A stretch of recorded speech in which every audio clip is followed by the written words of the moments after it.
Militarism that we had. They have to find their cause. I look at I have 9 grandchildren. I'm always looking at my grandchildren. Which one of y'all is going to do this?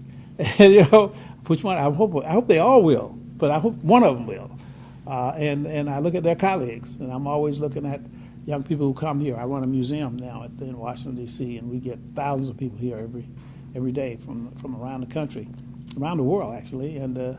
I'm always looking in that group, trying to figure out who are the leaders here, who are the people who really want to take on this challenge and go out and make the world a better place. And because that's how the next generation gets changed, and that's how the world gets saved. That's how America can be a force for good, a force that will not only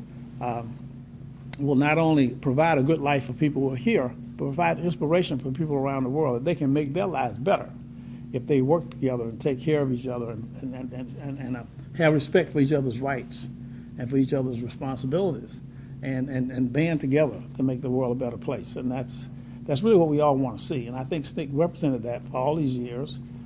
We've tried to emulate that in our lives. I certainly try to emulate that here at this museum where I work now. And so it's been a wonderful life for me. I mean, I lived through a revolution. Those of us in SNCC can claim that we lived through a social revolution in America. When we were born, enrolled in college, America was very segregated. The whole country.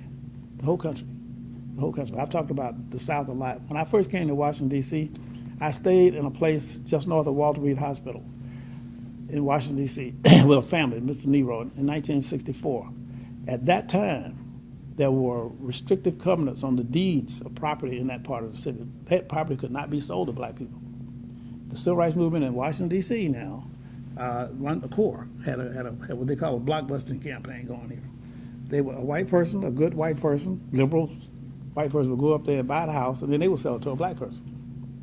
The real estate people wouldn't sell it to you. So the first house I stayed in up there, I lived with a family named Mr. Nero, who was born in Mississippi, had come here. And what was he doing here? He was part of that movement.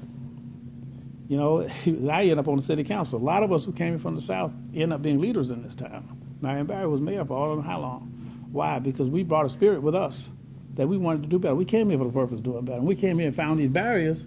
We did something about it. And so this movement was not just a Southern movement. This movement was all over the United States.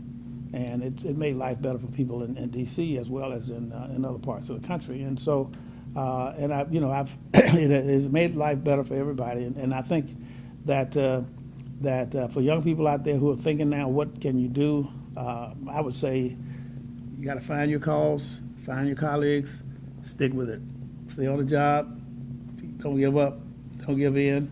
If your cause is right, if your motives are intended good, if you believe in yourself and you believe in your God, and you respect other people and their rights and their abilities, you can organize and you can do something good.